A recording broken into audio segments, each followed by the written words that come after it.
Well, so what happens with Abraham? Well, he's at home, and these angels show up. Now, we don't know whether they're angels or men precisely because, well, as this part of the story reads, as the Lord appeared to him in the plains of Mamre, and he sat in the tent door in the heat of the day. So he's another visionary state by all appearances. And he lifted up his eyes and looked, and lo, 3 men stood by him. There's real ambivalence in the story about the men. Are there 3 men? Are there 3 angels? Are there 2 angels and God? It's all mixed up in the story. So we won't clarify that. We'll leave it ambiguous. And I think the ambiguity is important because you don't know who the stranger is when you encounter him. And it depends on whether you're thinking about it in the normative manner or if you're thinking about it in the transcendent manner. Because with each person that you meet, well, they're just a person. That's one way of thinking about it. And then they're the person that you know, or they're the person as they choose to reveal themselves to you, and people keep themselves shielded. But then they're also something of great metaphysical potential, right? And you might say, well, do you believe that? And I would say, well, yes, you believe it because you expect a lot from people, generally speaking, and are not happy if they betray you. But more importantly, our entire culture is predicated on the idea that each person has an indefinite intrinsic worth. And I'm not talking about self-esteem. I'm talking about something like what would you say it? The implicit presupposition in our legal structure that no matter who you are, even if you're a murderer, even if you're a condemned murderer, that there's something about you that's of transcendent value that has to be respected by the law and by other people, right? And so that's a remark. And you might say, well, do I believe that? And the answer to that is, well, you act it out because you follow the law. And it's not an easy thing to pull out of the law. It's kind of the idea that you have intrinsic natural rights. And you don't pull that out of our law, man, without having the whole thing fall down. And I think the whole idea that you have intrinsic natural rights is predicated on something like the biblical hypothesis that human beings have a logos nature and that we are involved in the speaking forth of being. And as beings who are involved in the speaking forth of being, there's something about us that has to be respected by ourselves in relationship to ourselves, by ourselves in relationship to other people, but even more strangely, by ourselves in relationship to even to criminals, even to vicious criminals. You can't remove that transcendent element. And that to me, that's also a miracle of conceptualization, because who the hell's going to think that up, right? Even the most vicious of murderers has a touch of the transcendent that needs to be respected. Of all the ideas that are unlikely, that's got to top the list. And of course, without that, you have a very barbaric legal system, right? Because no one is protected. As soon as you make a mistake, then you're in the damned and you have no rights whatsoever. And that isn't what happens in the West, which is an absolutely amazing thing. So anyways, Abraham is a master of the stranger. That's one way of thinking about it. He knows what to do when strangers come along, and he opens himself up to them. And I would say he does that. We know he's not a naive guy, Abraham, right? He's no weakling. A couple of stories ago, he took a big army and, went and harassed a bunch of kings and took his nephew back. He's a tough guy.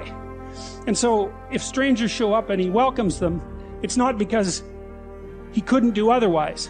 He could certainly do otherwise. And it's not because he isn't aware of what people can be like. He's perfectly aware of what people can be like, but he determines to take a particular attitude towards them, and that is to welcome them.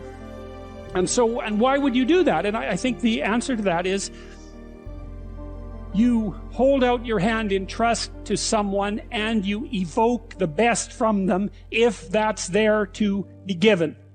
So it's an act of courage. It's like, it isn't me meeting you exactly.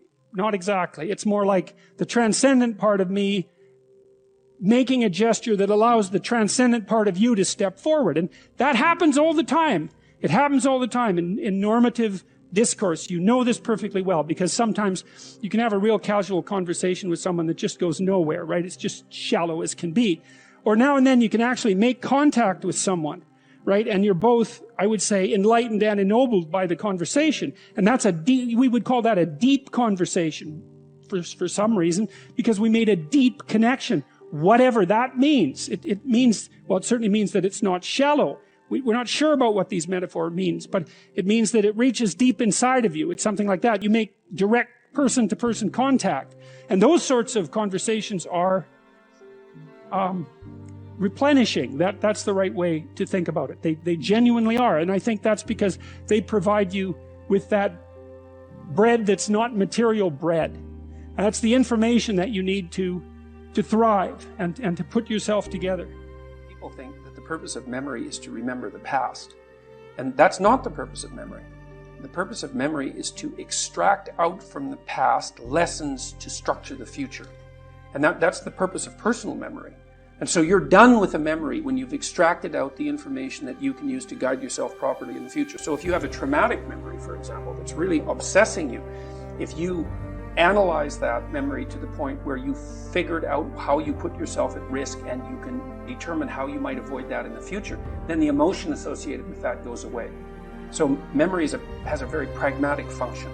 And cultural memory is the same thing, is that we need to extract out stories from our past that structure our future. And we need that because, well, first of all, if you don't have a purpose, let's say, it isn't that your life becomes neutral in a meaningless sense.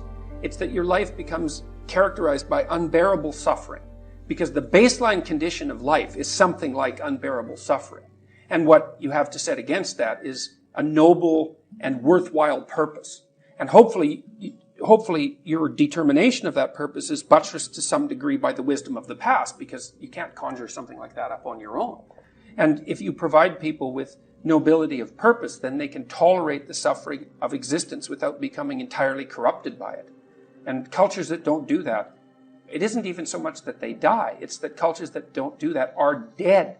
They're done.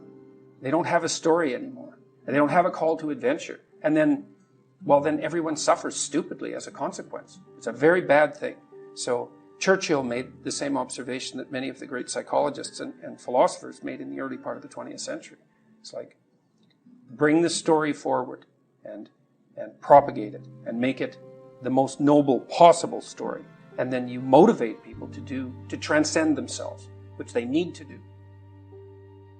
When people talk to me about watching my lectures, let's say, they basically say one of two things. If it's not just a simple thank you, they say one of two things. A third of them say, quarter of them say, when I listen to you talk, it's as if you're telling me things that I already know. It's like, yeah, well, that's exactly right, because that's what archetypal stories are. They're the description of what you already know.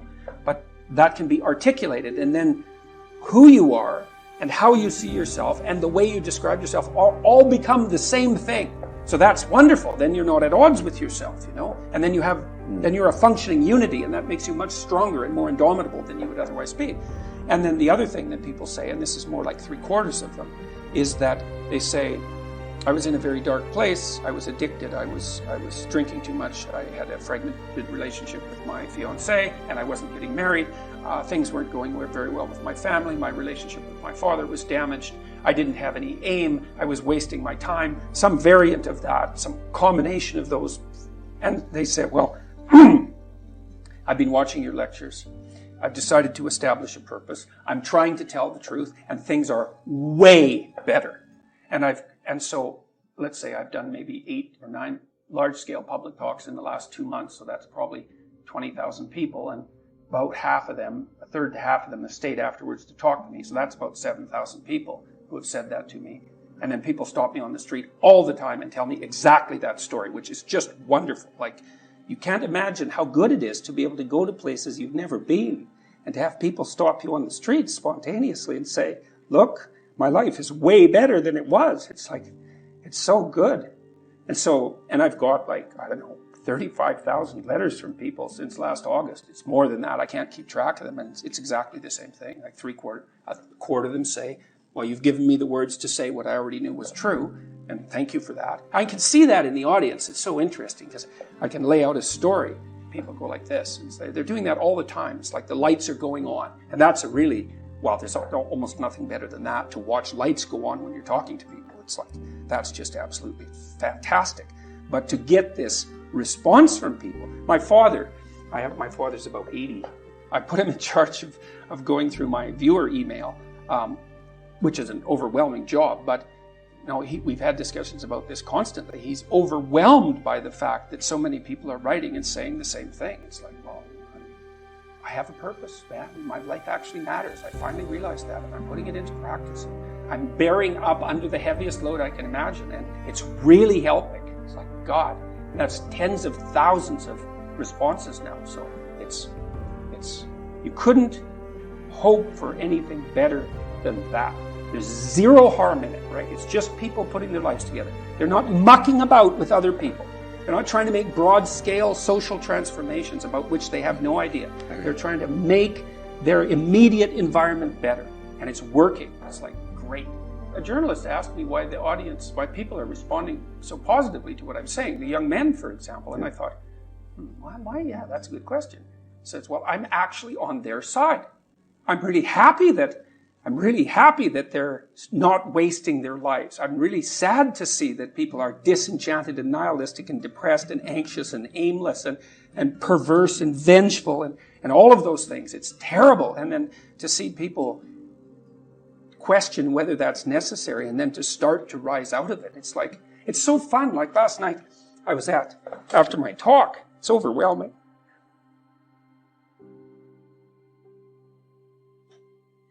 I don't usually think about these things, but I was after my talk last night, and so all these people line up, and they have their 15 seconds with me, and they're kind of tentative. They're excited and tentative when they come up to talk to me, and then they have 15 seconds of time to tell me something. I'm really listening to them, and they're hesitant about whether or not to share the good news about their life, and I think it's often because when people share good news about their life, people don't necessarily respond positively.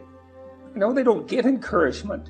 And people need so little encouragement. It's just unbelievable. And so they'll tell me something good, and I'm like, God, that's so good. Somebody says, oh, I'm getting along way better with my father. I haven't seen him for 10 years, and now we get along. It's like, God, great. And then the power of that, you can't overstate the power of that for individuals to get their life together. The individual is an unbelievably powerful force. And every single person who gets their act together a little bit has the capacity to spread that around them. It's a chain reaction, and so it's a lovely thing to see.